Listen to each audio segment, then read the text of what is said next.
But so much has been made about the struggle of the Celtics team, what's wrong with them, the fit, the chemistry. For me, I think where they're leaving a lot of points on the table is in transition. They don't throw it ahead. Have you ever done a drill? I'm sure most of you used to do drills when whatever level of basketball you played at, where the coach would say, okay, 3 passes before a shot goes up, or you can only take 2 dribbles. And the purpose of the drill is to make the ball hop around and be more efficient, right? And it's almost as if Boston has a rule where everybody needs to dribble 3 times before they move the ball. Again, they're leaving points on the table in transition. No one just throws it ahead. Everybody wants to take a couple dribbles.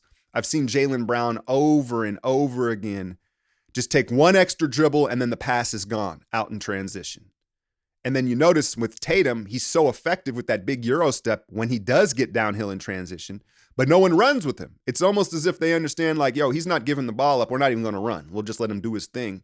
But they're leaving points on the table because if you fill the lanes and you fill those corners, you're going to at times get some open corner threes, which we know are the most coveted shot in basketball now, Milwaukee. Let's talk about Kemba here. He had an interesting matchup against a similar player in Mike Conley last night. Both guys on the wrong side of 30 and on the wrong side of 6 foot. Is it not time for Kemba to dead that signature pull-up 3 off the screen? I know he's shooting 35% from 3, but when I watch him take that particular one, that leg kick one where he pulls up right off the screen, I don't know if that should be part of his game moving forward because it takes so much leg. It takes so much leg energy to do. And as we all can see, Kemba is not the same guy. He's losing some of that burst. And so I'm not saying don't shoot threes, but it just looks a lot better when he's taking it more settled, right? It's not as drastic of a pull-up. And you watch Conley in contrast, he just manipulates the screen so much better and he gets better looks for it. Now, I also understand that part of that is because Utah's offense, the ball hops around. The offense is more spread out. And so that helps him as well.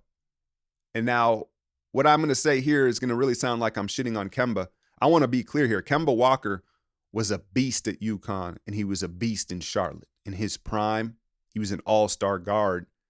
But very much like Allen Iverson, when you have elite quickness that you rely on, the fall-off is drastic, bro. It happens overnight. And I think we're seeing that. So if I'm the Celtics, chemistry-wise, whatever reason you want to make, I try to get rid of him by any means possible, even if it's a salary dump, because I really believe that it could be addition by subtraction. If I was Boston, I don't know how you move Kemba. They may be stuck with him, and maybe you give him like a 6-man role. That's an expensive 6-man, right? But he comes in and he can kind of do his thing with the second unit. But if I'm Danny Ainge, you know what I'd do?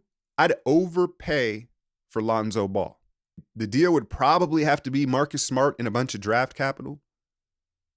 And at this point, the way Lonzo's playing for the Pelicans, you'd say, well, why the hell are the Pelicans going to do that? I mean, but, you know, the teams do weird things. Why did they trade Drew Holiday for Eric Bledsoe? I don't know. Now, Lonzo is a free agent this summer. They didn't pick up his option, right? So the better he plays, the more he's going to have to get paid. And if for whatever reason, New Orleans looks at their books and they're like, well, we're not going to be able to give him a big bag, or we don't want to, maybe they'll take Marcus Smart, who's on a contract, and some draft capital. Now, if I'm Boston, I'd overpay for Lonzo because of the fit with the team. He's exactly what the doctor ordered. He's a pass-first ball mover. The 3 ball's coming along. He's big enough to guard both backcourt positions. I think that would be a great fit for Boston.